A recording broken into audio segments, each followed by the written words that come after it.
बोले शेरावाली मात की जय। की जय हो माता सरस्वती, जय गिरिजा सुमन Ganesh,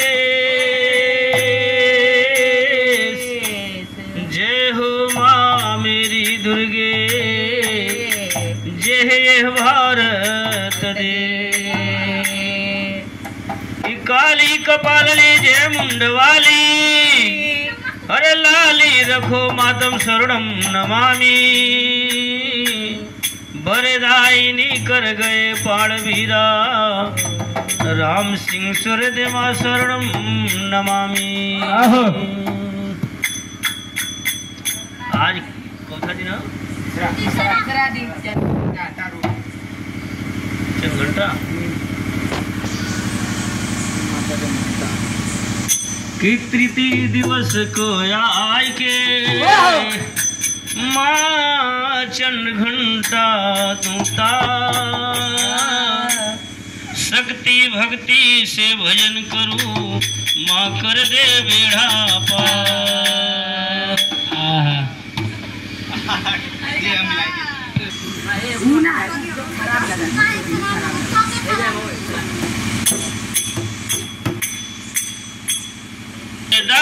Bhavani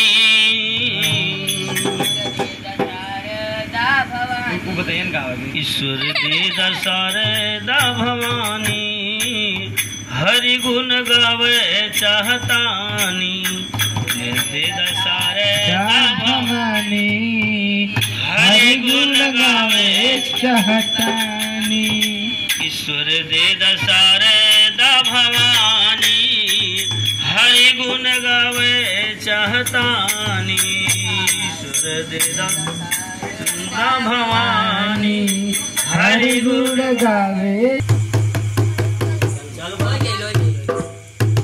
hello hello hello hello माता जी को बोला ईश्वर दे शारदा भवानी,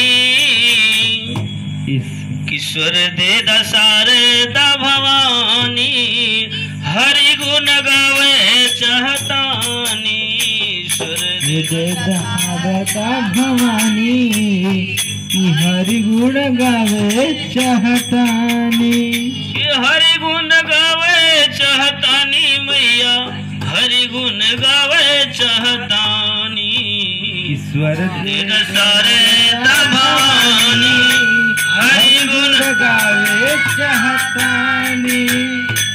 दूसरे बोल रहा भक्ति अगर है माँ स्वर दे के जो कि हमारे समाज संवारिए। अब मैं जो कि आगे गाना गा सकूं किस्वर सजादा मैया, सरगम सजाइदा, स्वर सजादा मैया, सरग सजाइदा, ईश्वर सजादा मैया, सरग सजादा मैया, सरग सजादा, स्वर सजादा मैया, सरगम सजाइदा, सर सजादा मैया, सरग सजादा मैया, आज सभा विच हमके गवाइदा, हमके गवाइदा, बीच सभा बीच हमके गवाइदा, कि हमारा पकड़ा मेहरबानी, कि हमारा पकड़ा मेहरबानी मैया।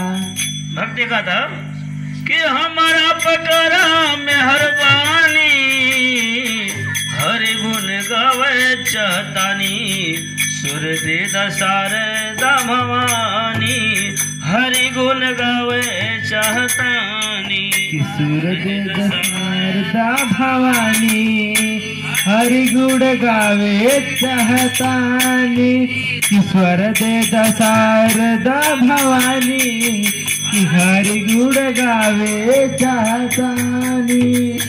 तो ही त बाटू हमारी नैया के चालक, तू ही त बाटू मैया हमारी नैया के चालक हो, कि तू ही त बाटू मैया नैया के चालक हो, कि तू ही त बाटू हमारी नैया के चालक। हम तयबानी तोहरे गोदिया का बालक, हम त बानी मैया तोहरे गोदिया का बालक।